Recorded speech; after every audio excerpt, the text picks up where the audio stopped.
말씀드린 대로 김동문 선교사님 나오셔서 함께 말씀을 나누어 주시겠습니다. 제목은 11조 나그네와 함께 즐거워해야 하는 것이라는 말씀으로 더불어서 우리 다문화 사회 속에서 하나님의 나라를 어떻게 살아갈지 함께 말씀으로 들려주시겠습니다. 박수로 환영하겠습니다.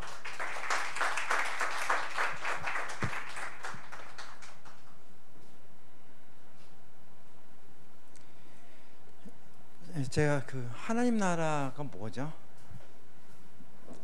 어제 좀 심각하게 친구한테 질문을 던졌었는데요. 또 복음은 뭘까요?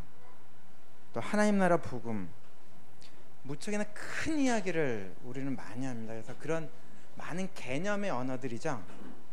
뭔가 설명이 쉽지 않은 언어를 많이 쓰면 우리는 신앙이 깊은 것인 것처럼 착각을 합니다.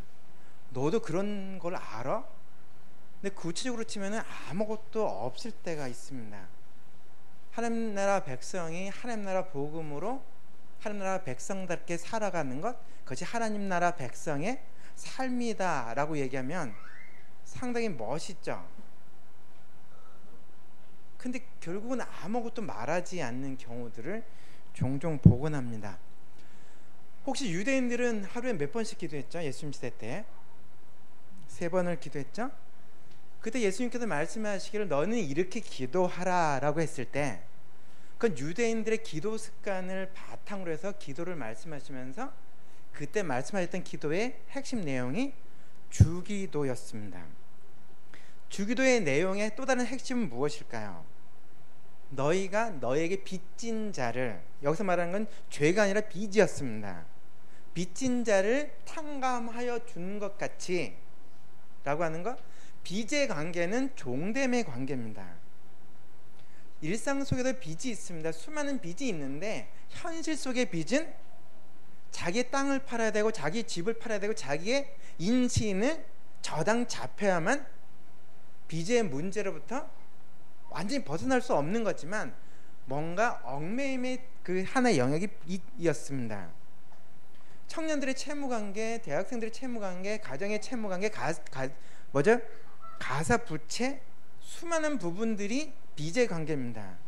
그 빚 때문에 우리는 양심도 버려야 되고 생명도 버려야 되고 소신도 버려야 되고 모든 것을 빼앗긴 상태로 사는 것을 그것을 종됨이라고 얘기합니다.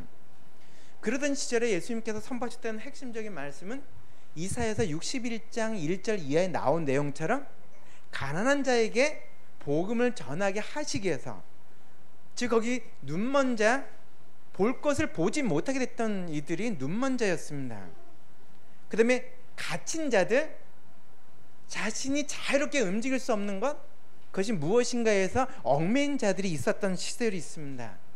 그들에게 자유케 함을 선포하는 것, 그것을 은혜를 선포하는 것, 그것을 복음이라고 이야기했습니다. 읽었던 본문과 좀 생뚱맞은 이야기를 왜 진행을 할까요? 실은 우리들의 삶 속에서 우리는 여러 형태의 빚짐을 지고 살고 있고 누군가를 우리는 얽매이게 하는 것에 익숙합니다.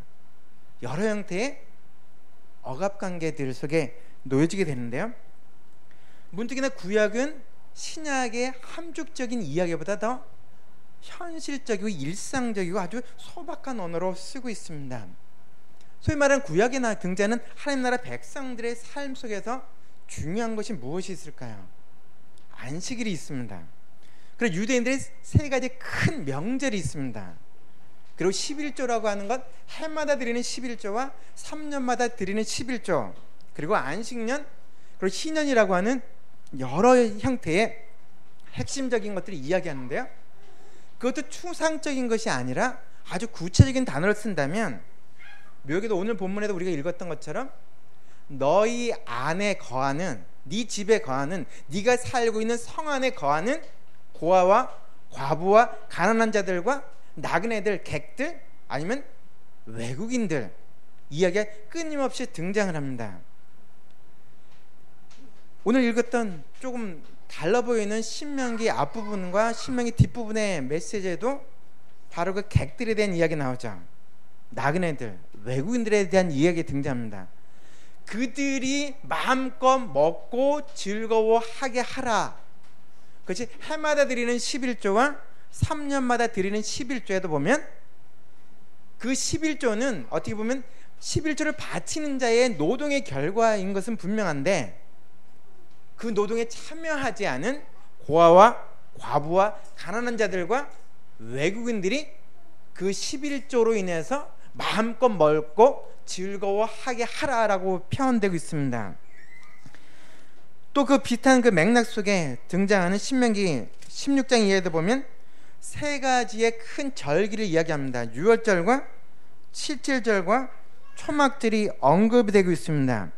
근데 그 내용에도 보면 제가 이제 좀 읽어보려고 하는 건 16장 11절에도 보면 칠칠절에 대한 내용 중에서 너와 내 자녀와 노비와 내 성중에 있는 레위인과 및 너희 중에 있는 객과 고아와 과부와 함께 하나님 앞에서 함께 즐거워하도록 명절을 명령하고 있습니다. 초막절 또한 또 마찬가지로 14절에 등장하는 것처럼 절기를 지킬 때 너와 내 자녀와 노비와 내 성중에 거주하는 레위인과 객과 고아와 과부와 함께 즐거워하라 표현하고 있습니다. 날마다 드리는 기도와 그리고 매주 드려지는 안식일도 보면 핵심이 무엇이죠? 신명기 4장에서 다시 등장하고 있지만 다른 10가지 계명 중에서 다른 본문보다 다른 명령보다 가장 긴 명령이 실은 안식일에 대한 규정입니다. 안식일 속에 보면 너나 내 아들이나 내 딸이나 내 남종이나 내 여종이나 내 소나 내 낙이나 내 모든 가족이나 내 문 안에 유하는 객이라도 아무 일도 하지 못하게 하라라고 하는 것 속에 보면 거기도 어떻게 보면 이해 당사자 말고 수많은 사람들이 등장을 하고 있습니다. 쉼에 대한 이야기입니다.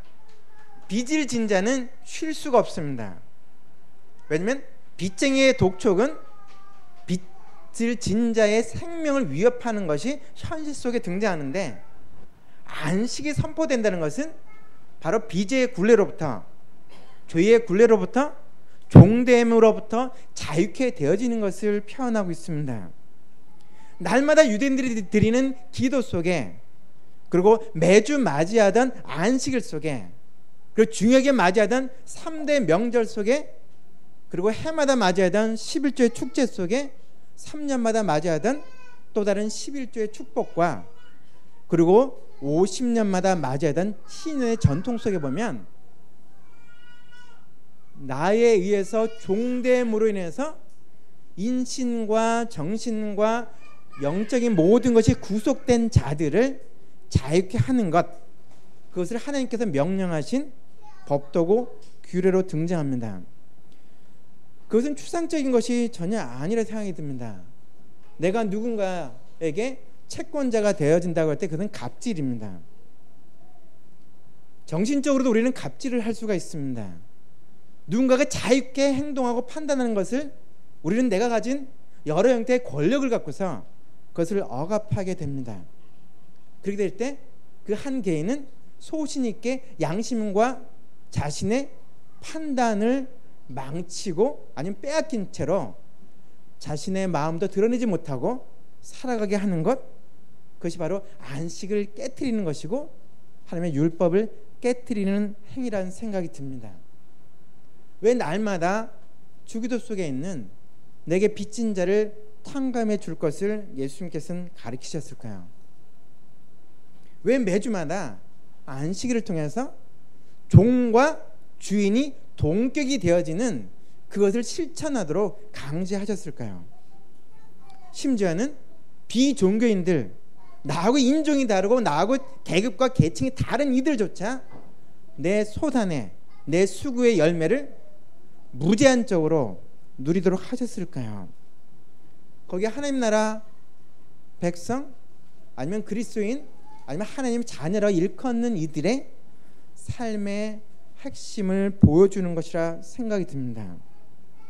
오늘날 저나 우리들이 살아가고 있는 양태를 보면 내 편은 나하고 함께 복을 누리는 자지만 내 편이 아닌 자들은 그들은 저주받은 백성이거나 아니면 나하고 아예 관계없는 집단으로 간주하는 경향들이 있습니다.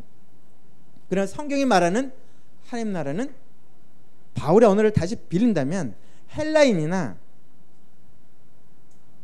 지혜로운 자나 남자나 차별이 없는 그 반대말의 개념이 있죠. 왜냐하면 그 당시에 유대인 집단은 성인, 남자, 자유민 그들만이 하나님의 복을 누릴 권력이 있다고 생각할 수 없습니다. 여자들은 예외였고요. 어린아이들 예외였고요. 이방인들 예외였습니다. 어리석은 자 또한 예외였습니다. 그러나 하나님 나라는 소피스트, 즉 궤변론 철학을 알던 그것을 모르던 유대인이든 헬라의 문화에 익숙한 사람이든 남자든 여자든 주인이든 종이든 그들 모두가 하나님 앞에서의 동등한 인격체로 인정받는 것, 그것을 바울이 표현했던 하나님 나라 메시지 속에 담겨 있는 것이었습니다. 좀 복잡한 이야기를 했습니다. 성경은 그렇게 이야기하는데 우리는 일상 속에서 어떤 하나님 나라를 꿈꿉니까? 잘 모르겠습니다. 단지 하나 알 수 있는 것은 내가 나하고 다른 자를 어떻게 취급하느냐가 나의 정체성을 보여주는 것입니다. 우리는 타 종교인에 대해서 어떤 느낌이 듭니까? 우리는 타교의 교인들에 대해서 어떤 느낌을 갖고 있습니까? 우리는 나보다 어떻게 보면 신앙적 지식이 딸리는 사람들에 대해서 어떤 느낌을 갖고 있습니까? 우리는 나하고 다른 유색 인종들에 대해서 어떤 느낌을 갖고 있습니까? 하나님 나라는 개념이 아니라 구체적인 일상의 언어입니다. 그들 앞에 내가 누구냐에 따라서, 내 앞에서 그들이 어떤 존재냐에 따라서 내가 누군가를 보여줍니다. 백인이 우리들 앞에 와서 영어를 할 때 우리는 어떤 존재입니까? 상당히 겸손하고 상당히 겸허하며 상당히 인격적이기도 합니다. 많은 경우. 그냥 까무잡잡한 유색인종이 한국말도 서툰 상황에서 뭔 말인지도 모르는 말을 하면서 내게 다가온다면 나는 상당히 자신만만하며 상당히 당당하며 상당히 은혜를 누리는 자다운 어떤 겉멋드는 모습으로 드러나기도 합니다. 그렇지 않다면 뭐 또 다른 얘기가 되겠지만요. 하여튼 그런 것 속에서 우리 곁에 와 있는 우리가 가장 떨뜨름하게 생각할 수 있는 대상들이 있습니다. 그 표현은 개개로 표현될 수 있는, 나그네로 표현되지는 이방인들, 외국인들일 수 있습니다. 우리가 예배드림의 현장 속에서 우리 안에, 우리 곁에 와 있는 그 외국인들에 대해서, 그 객들에 대해서 우리는 어떤 태도를 갖고 있습니까? 성경은 처음부터 끊임없이 그들을 공동체 한 부분으로 받아들이라고 얘기하고 있는데 우리의 건강 공동체는 그들을 어떻게 취급하고 있습니까? 하나님 나라 복음으로 무장됐다는 나는 그들을 어떻게 상대하고 있습니까? 이전 같은 경우는 먼 나라에 그들이 살았습니다. 그렇기 때문에 내 문안에, 내 도시에, 내 지역에는 외국인들이 없었기 때문에 뭐 자유로울 수 있었을지 모릅니다. 그런데 지금은 시대가 변했습니다. 내가 머물고 있는 그 모든 환경, 그 어느 곳에도 객들이 존재합니다. 그것도 우리보다 열등해 보여지는 경제력을 갖추고 피부색도 우리보다 뭔가 좀 부족해 보이는 그 모습으로 우리 곁에 이미 들어와 있습니다. 한국 사회 속의 한 4% 이상이 그 바로 외국인들입니다. 지역별로 너무나 다르지만 최소 평균적으로 4%고 심한 경우는 한 마을에서 60% 이상의 외국인들이 집중적으로 살고 있는 지역 또한 존재하기도 합니다. 대표적인 곳은 실은 경기도 안산에 있는 원곡동이라는 곳은 60% 이상이 외국인들로 자리하고 있기도 합니다. 그 외국인들에게 내가 어떤 모습으로 비춰지는가가 나의 건강한 정체성의 판단 기준일 수 있습니다. 그들과의 관계 맺음이 없다면, 좀 심하게 표현하면 다른 나라에 살고 있는, 성경에서 말하는 하나님 나라가 아닌 유사한 하나님 나라, 아니 뭐 하여튼 뭐 그런 나라에 사는 백성이 아닐까 그런 생각도 해보게 됩니다.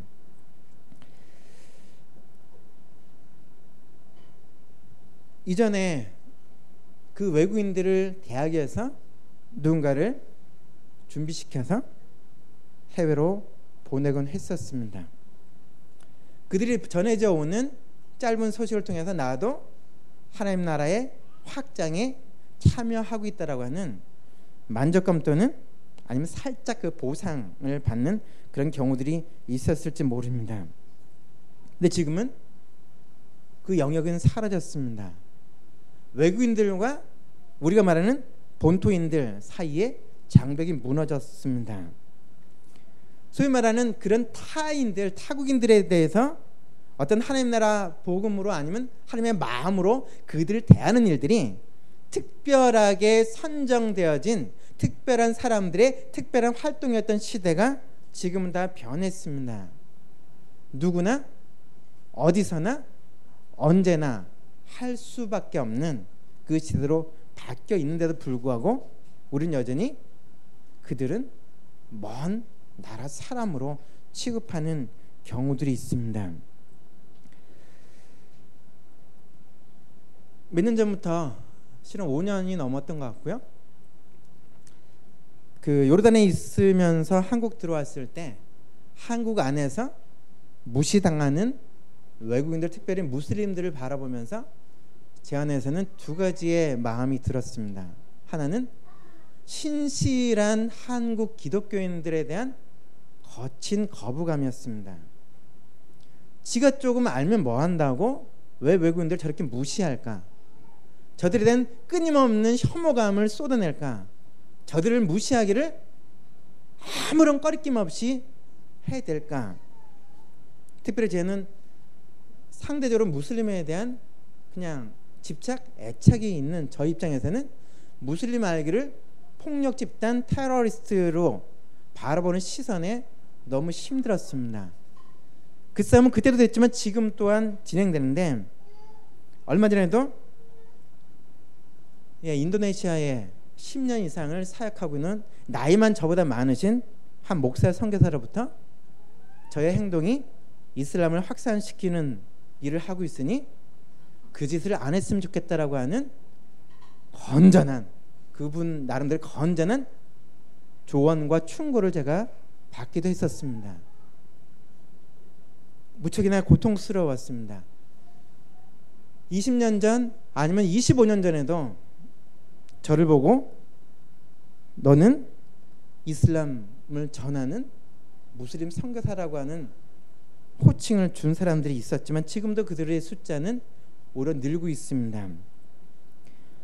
단지 외국인이고 무슬림이라는 것 때문에 무시해서 안 되는 거 아닙니까? 라고 하는 말들을 했다는 그 죄목으로 지금도 온라인과 오프라인에서 욕을 먹기도 하고 고통을 당하기도 하고, 그러다 나도 지금 나이가 들 만큼 들었는데 이제 전향을 해야 될 것 같은 충동도 받고는 있었습니다. 왜 튀는 행동과 말을 내가 해서 스스로 그런 비난을 자초하는 것일까라고 하는 고통이 얼마 전에도 있었습니다. 이곳에 있는 외국인들을 찾아다녔습니다. 특별히 5년 전에 한국에 오게 되면서 때를 따라서 곳곳에 있는 외국인들, 특별히 무슬림들을 바라보고 그들을 만나는 일들을 종종 해왔습니다. 지난 5월 말까지 한 공동체에 매여 있다가 자유케 되어지는 경험을 하게 되면서 6월, 7월 일주일에 이틀, 3일 아니면 그거보다 좀 많거나 적은 시간 동안 한국에 있는 곳곳에 있는 외국인 공동체가 있는 곳들을 찾아다녔습니다. 어떤 면 속에서는 한국인들을 만날 때마다 저는 훨씬 더 편안했습니다. 특별히 곳곳에 있는 무슬림들의 어떤 공동체 쉼터를 방문할 때는 교회에 가서도 대접받지 못하는 것보다 훨씬 따스한 대접을 종종 받곤 했습니다. 없는 형편에 먹을 것을 나눠주는 이들이 존재했습니다. 경계심을 갖는 이들도 종종 있었지만 많은 경우는 편안하게 다가와 함께 말 한마디를 서로 거두는 그런 경험들을 갖곤 했습니다. 그 속에서 느껴지는 작은 결론이 하나 있었습니다. 묘하게도 외국인 이주자들이 사는 곳은 한국 사회 속에서 많은 것 슬럼 지역이었습니다. 주변에 화려한 불빛이 있는 거대한 현대화된 도시들이 있었지만 그들이 살고 있는 공간들은 그 도시 문명이 아니라 도시 속에서도 어두운 지역이었고 개발되지 않은 지역들, 그것을 허름한 공간 속에 십시일반으로 돈을 모아서 공동체 생활을 하면서 한국 사회 속에서 이방인으로 살면서 겪는 어려움과 애환과 비통함들을 삭히곤 하고 있었습니다. 그런 와중에도 한국교회는 끊임없이 외국을 향해서 선교사를 보내고 있었고 선교활동을 하고 있었습니다. 내 곁에 와 있는 이들에 대한 그 태도는 거친데도 불구하고 한국교회는 선교적 교회를 외치면서 지금도 선교에 참여하고 있는 아이러니를 보고 있었습니다. 저는 선교가 뭔지 잘 모릅니다. 근데 타인에 대해서, 타인종에 대해서 배려하고 존중하는 것이 소중한 것은 알고 있습니다. 상대에 대한 배려와 존중 없이 하나님의 마음은 전파될 거라고 생각지는 않습니다. 어느 만큼의 선교사를 보냈는가, 어느 만큼의 선교에 참여하고 있는가 전 잘 모르겠습니다. 그러나 내 곁에 와 있는 외국인 한 사람을 무시하지 않고 존중하고 그들의 목소리를 듣는 것이 소중하다는 것은 알고 있습니다. 여러분들은 그 외국인들과 어떤 관계를 맺고 살아가고 있습니까? 그 외국인들을 떠올리는 순간 여러분들의 가슴 깊숙한 곳에 다가오는 감정은 무엇입니까? 거기는 학적이거나 지적인 논쟁을 할 것이 없습니다. 그들 곁에 내가 어떤 존재인가 하는 것, 그들이 내게 어떤 존재를 느껴지는가 하는 것, 그것이 소박하게 우리가 복음으로 살고 있느냐 안 살고 있느냐의 작은 판단 기준이 될 수 있다고 생각이 듭니다. 어제도 오후 시간에 한 목사님이 설교 준비하신 시간을 제가 뺏어서 외국인들을 본의 아니게 만나러 다니게 됐습니다. 어찌 보면 한날 가장 많은 외국인을 우리 한 목사님도 만났던 것 같습니다. 그것을 얻어먹은 인도네시아 홍차와 그리고 그들의 음식을 먹으면서 배까지 불러왔던 그런 순간들도 있었습니다.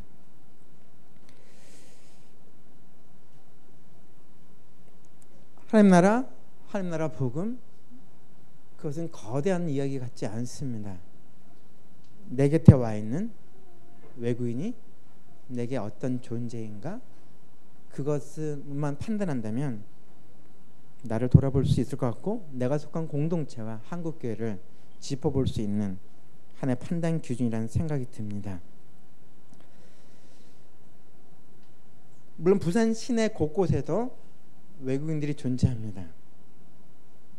어떤 때는 전철을 타고 가거나 버스 터미널에서 아니면 학교에서도 그 외국인들을 만나 왔을지 모릅니다. 그럼 내가 그들과 말섞음이 없다면 그들은 투명인간일 것입니다. 그들은 하나의 배경밖에 되지 않았을 것입니다.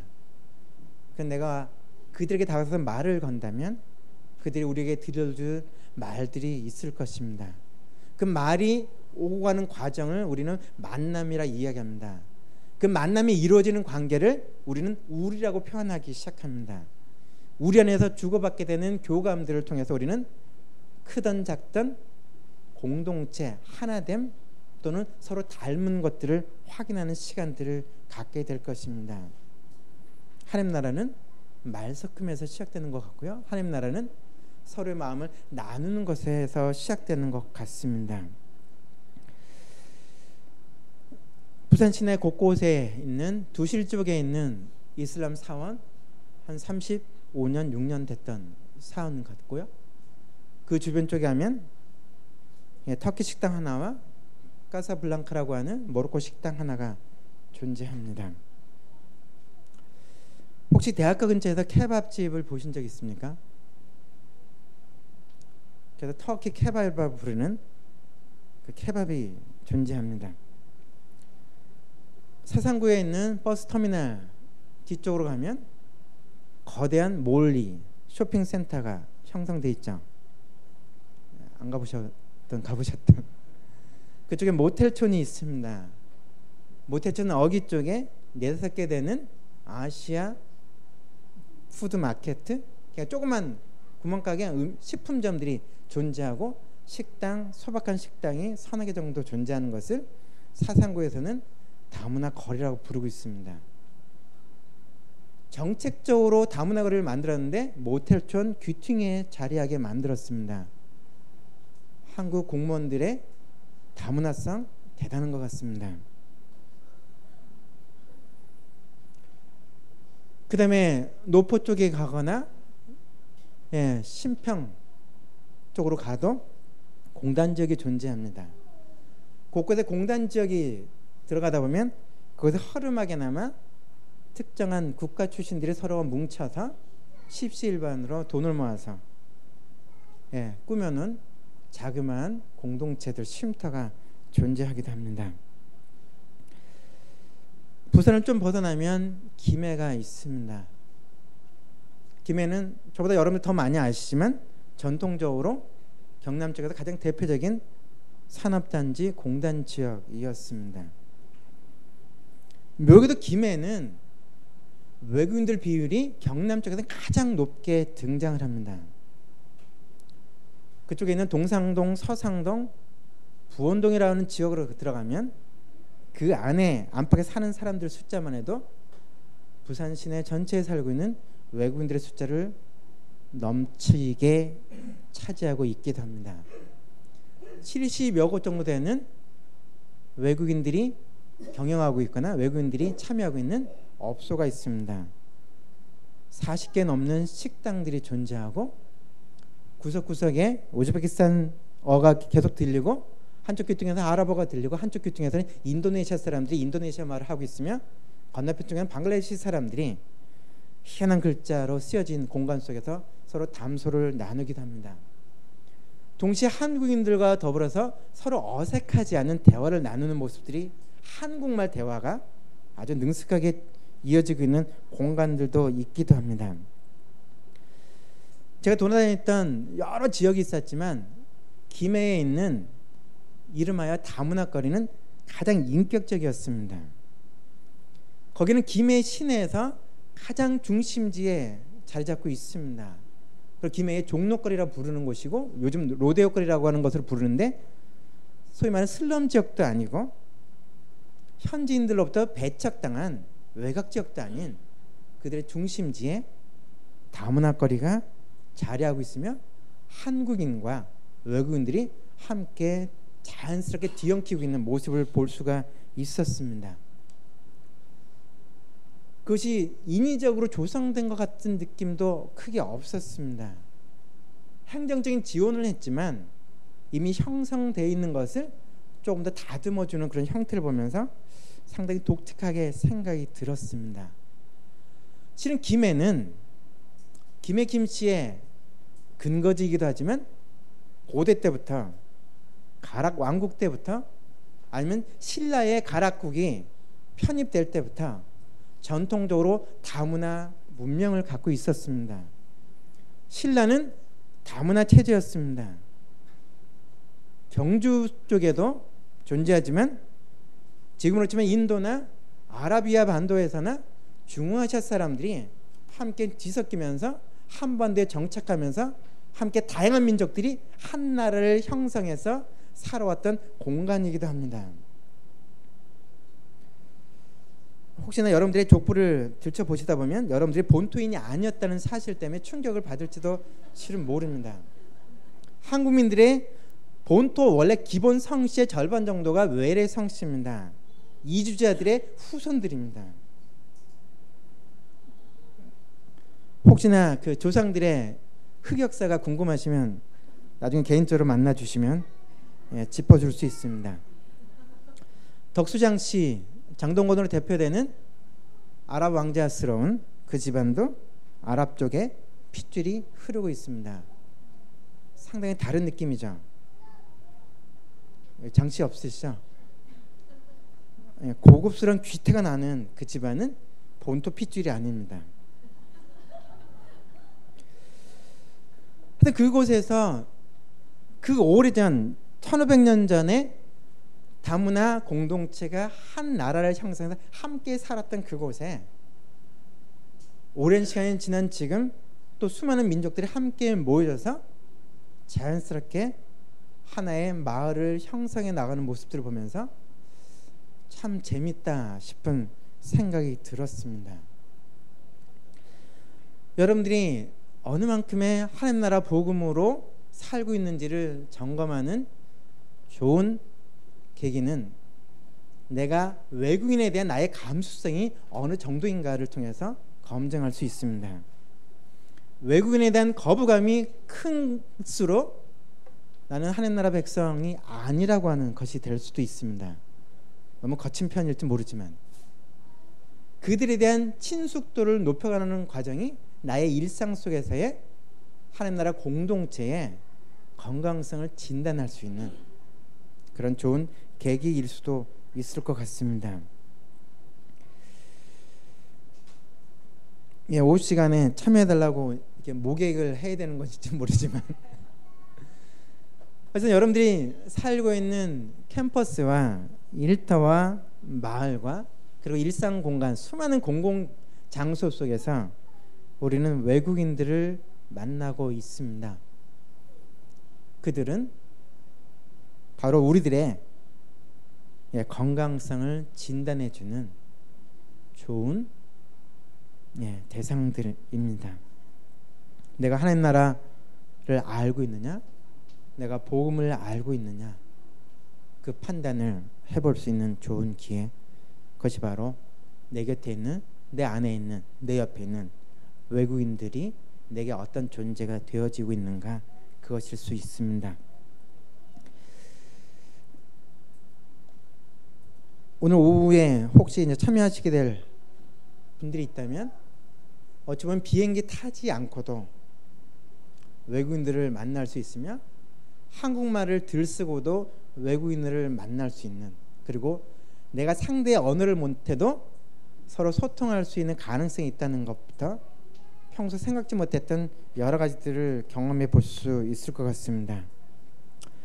우즈베키스탄 사람들과 네다섯 문장의 우즈벡 말로 대화 나눌 때 느낌은 어떤 것일까요? 인도네시아 사람들과 더불어서 대여섯 문장을 통해서 대화를 나눌 때 어떤 느낌이 들까요? 그리고 내가 사용하는 한국말이 너무 고급진 말이라는 것 때문에 소박한 한국말을 쓸 때 나의 기분은 어떤 기분일까요?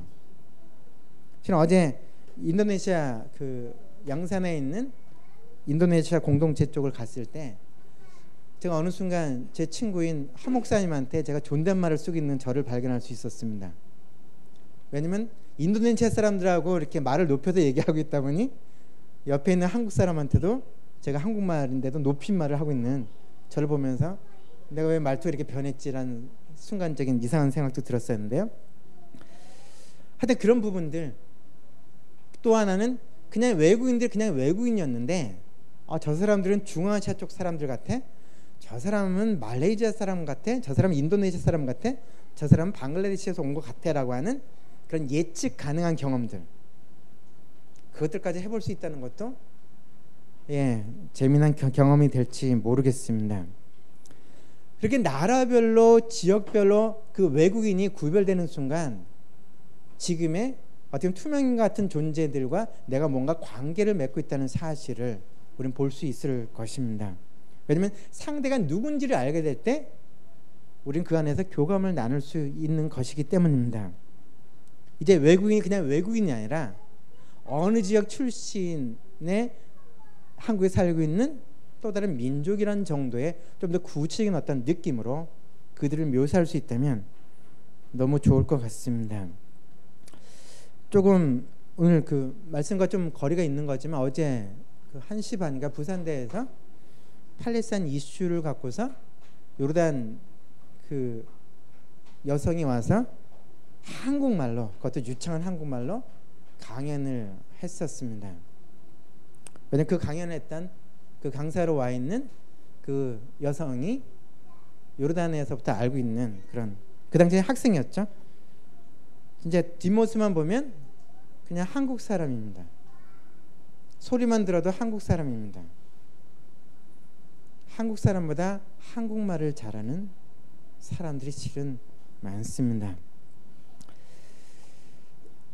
그래서 오늘 우리의 기도가, 주기도 속에서 내가 누군가를 얽매게 하는 것들을 멈춰내는 그런 고백들을 할 수 있다면, 그럼 매주 맞이하는 주일을 통해서 진짜 내 안에 있는, 내 곁에 있는, 나와 관계 맺는 이들 속에 얽매임으로부터 자유로워지는, 진짜 숨통 튀어지는 안식의 기쁨을 함께 누린 일이 있을 수 있다면, 그리고 나의 수고가 애썼던 그 소산을 갖고서 전혀 그 과정에 전혀 참여하지 못했던 그 나그네들조차도 함께 즐거워할 수 있다면, 우리는 하나님 나라의 복음의 위대함을 누릴 수 있을 것입니다.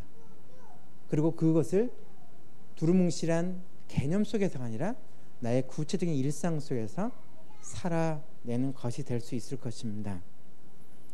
직접이든 간접적이든 우리 곁에 와 있는 외국인들을 통해서 우리의 하나님 나라의 백성으로서의 민감성들을 다지고 다듬고 훈련받고 실천하고 누리고 나눌 수 있으면 너무 좋을 것 같습니다.